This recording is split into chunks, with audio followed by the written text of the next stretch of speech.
Ako si Jade Buhoy at narito ang mga nagbabagang balita. Sa pangunguna ng PNP at MMDA ng Seguridad sa Lansangan, nagpadala si LTO Chief Assistant Secretary Attorney Bigor Mendoza II ng mga tauhan sa daan para masiguro ang maayos na daloy ng trapiko sa FIBA World Cup 2023. Ayon kay Mendoza, inaasahan ang pagdagsa ng mga tao sa inaabangang kaganapan dahil kilala ang Pilipinas na may labis na interes sa larong basketball. Suspendido naman ang klase at trabaho sa Metro Manila at Bulacan bukas.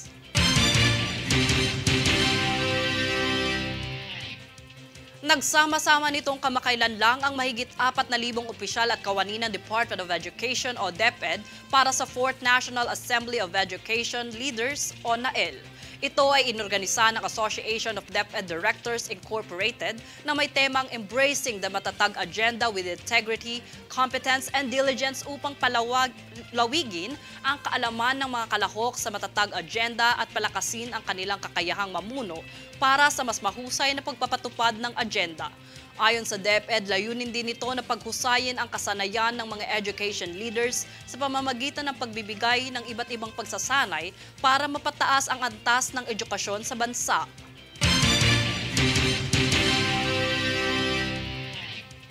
Upang masiguro ang proteksyon ng mga mamimili, ipinaalala ni DTI Albay Consumer Protection Division Head Maria Lourdes Pasobilio ang karapatan ng mamimili na humingi ng sukli kung sakaling sila ay bumili ng produkto.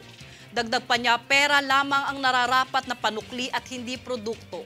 Inilahad din niya na ang hindi pag-abot ng sapat na sukli o hindi pagbibigay ng sukli ay mayroong penalidad na nasa ilalim ng RA number 10909 o Short-Changing Act.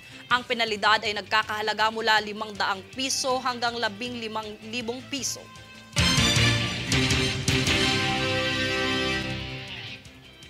Kami ay patuloy na magdadala ng mga napapanahong balita.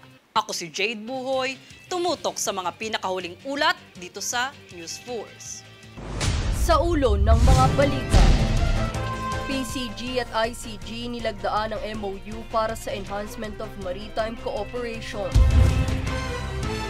DOH Secretary Herbosa umapela sa posibleng masamang dulot sa kalusugan ng vape law. Agri-Party List Representative Wilbert Lee hinimok ang Rice Subsidy Fund para sa mga magsasaka. Senado, tinalakay ang mga hamon sa sektor ng edukasyon at mag-aaral. DTI, ipinaalala ang kahalagahan ng Short-Changing Act para sa karapatan ng mamimili. Philippine Pole Vault Pride EJ Obiena aabante sa finals ng World Athletics Meet. Patas at pantay na balita, komprehensibong ulat para sa pulso ng masa. Ito ang News Force.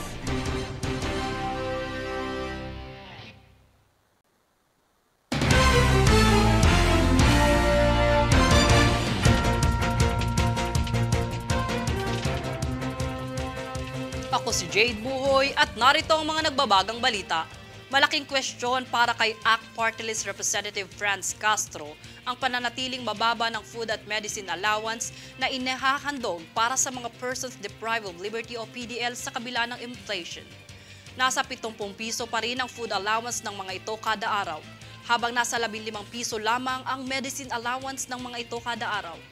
Samantala, inihayag ni Department of Justice Secretary Jesus Crispin Boying Remulla na nauna na ring iminungkahi ng Bureau of Corrections ang 100 pisong subsistence allowance at 3 pisong medicine allowance ngunit bigong dinggin at ibibigay ng Department of Budget and Management.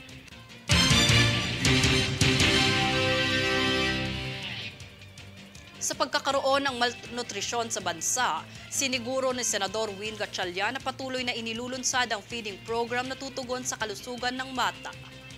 Daniza Lopez para sa balita. Nakatuon ang talakayan sa Senado sa ilalim ni Senator Win Gatchalian ukol sa kritikal na isyu ng nutrisyon ng mga bata at ang epekto nito sa kanilang edukasyon. Binigyan diin ni Senador Gatchalian ang mahalagang koneksyon sa pagitan ng tamang nutrisyon at epektibong pag-aaral. Saad niya na ang isang batang gutom ay hindi makakapag-isip ng mabuti at walang kakayahan makipag-ugnayan sa mga alituntunin sa paaralan. Inilahad naman ni DepEd Assistant Secretary for Operations Francis Cesar Bringas ang plano na palawakin ang feeding program kung saan layunin nitong makamit ang 1.6 milyong mag-aaral na may problema sa nutrisyon mula kindergarten hanggang grade 6. The fund for the school-based feeding program for this year will actually expand the coverage to the entire school year. Nagbibigay ang feeding program ng balanseng pagkain kabilang ang mga prutas, gatas at iba pa. Ang feeding program ay pinangangasiwaan ng mga paaralan at ang mga punong guro ang nagiging responsable upang masiguro ang epektibong implementasyon nito. Upang masukat ang epekto ng programa, magkakaroon ng monitoring ng timbang bago at pagkatapos ng feeding program. Hiniling ni Senador Gatchalian sa DepEd na magpresenta ng detalyadong budget para sa isang universal meal program kung saan layunin ng programa na mapalawak ang sakop nito at maipasama ang mas malaking bilang ng mga nangangailangang bata. My dream is to have a universal meal program. Everyone's being fed, regardless if you're malnourished or not, everyone's being fed. Sa kabilang dako naman, nais malaman ni Gatchalian ang mga hamon na kinakaharap ng mga guro kaya't nagbigay pahayag ang National Vice Chairperson ng Teachers Dignity Coalition na si Olivia de Guzman. Ipinahayag niya na bagamat handa palagi ang mga guro sa nalalapit na umpisa ng klase sa ika-29 ng Agosto, inilahad niya na mayroong mga suliranin na hindi nasusolusyonan. Anya niya, bagamat may mga tulong mula sa iba't ibang sektor, may mga isyu pa ring hindi natutugunan ng gobyerno tulad ng mga pag-aayos ng paaralan. Ipinunto niya na ito ang nagtutulak sa mga guro na gumastos mula sa kanilang sariling pera upang matugunan ang kakulangan sa paaralan kahit na mababa ang kanilang sahod. Daniza Lopez, nag-uulat para sa One Media Network.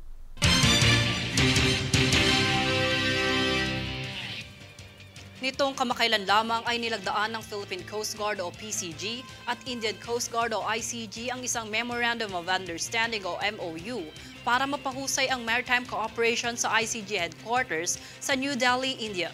Pinangunahan ni PCG Commandant CG Admiral Artemio Abu at ICG Director General DG Rakesh Pal ang signing ceremony upang palakasin ang kanilang professional band sa pamamagitan ng pagbabahagi ng mga pinakamahusay na kasanayan, pagsasagawa ng joint exercises at pagpapahusay ng mga training collaborations.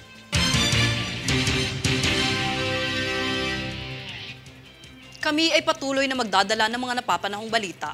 Ako si Jade Buhoy, tumutok sa mga pinakahuling ulat dito sa News Force. Sa ulo ng mga balita, PCG at ICG nilagdaan ng MOU para sa enhancement of maritime cooperation. DOH Secretary Herbosa umapela sa posibleng masamang dulot sa kalusugan ng vape law. Agri-Party List Representative Wilbert Lee hinimok ang Rice Subsidy Fund para sa mga magsasaka. Senado, tinalakay ang mga hamon sa sektor ng edukasyon at mag-aaral. DTI ipinaalala ang kahalagahan ng Shortchanging Act para sa karapatan ng mamimili. Philippine Pole Vault Pride EJ Obiena aabante sa finals ng World Athletics Meet. Patas at pantay na balita, komprehensibong ulat para sa pulso ng masa. Ito ang News Force.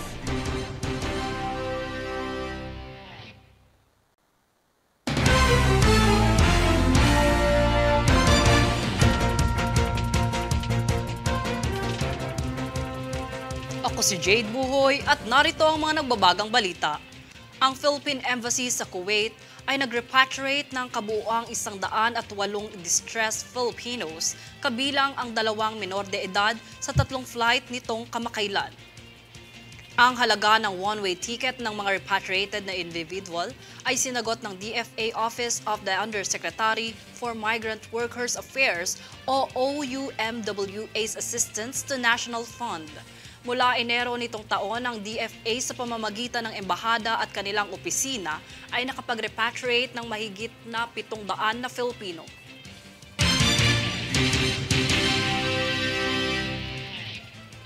Matapos makamit ang titulong World number 2 pole vaulter, patuloy na umarangkada ang pangalan ni Obiena sa larangan ng pole vault.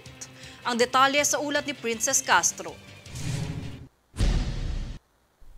Kinumpleto ni Philippine Pride pole vaulter EJ Obiena ang listahan ng mga aabante sa finals ng men's pole vault competition sa World Athletics Championships na kasalukuyang ginaganap sa Budapest, Hungary.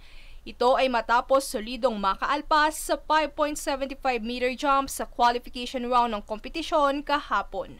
Kasama sa mga makakatunggali ng World number 2 pole vaulter, ang reigning champion and world record holder na si Armand Duplantis at ang Olympic silver medalist na si Chris Nielsen. Mula sa 34 na atletang nagtunggali, si Obiena ang nagsara ng podium matapos maitala ang standings ng top 12 qualifiers. Ang final round ay magaganap sa Linggo alas 12 ng umaga oras sa Pilipinas. Matatandaang noong nakaraang taon ay 2 beses sinubukang lagpasan ni Obiena ang 5.75-meter jump kung saan siya ay nakapag-uwi ng tansong medalya.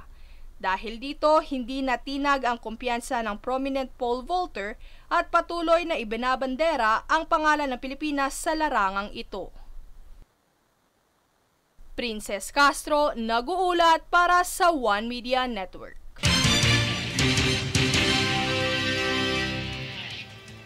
Hinihimok ni Agri-Party List Representative Wilbert Lee ang gobyerno na maglaan ng pondo para bilhin ang bigas ng mga lokal na magsasaka.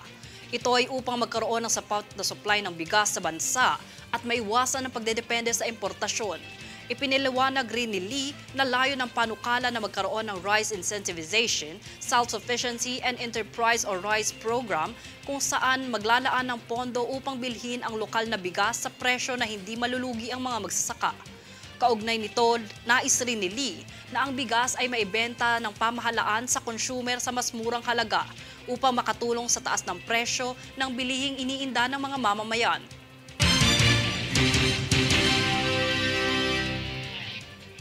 Kami ay patuloy na magdadala ng mga napapanahong balita.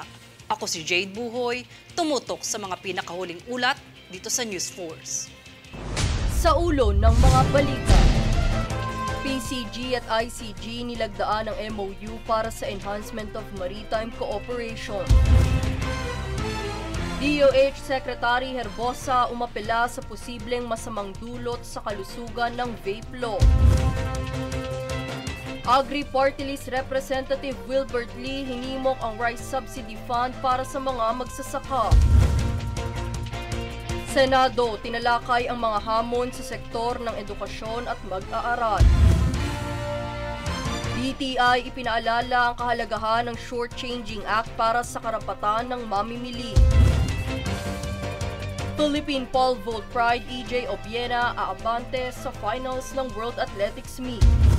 Patas at pantay na balita, komprehensibong ulat para sa pulso ng masa. Ito ang News Force.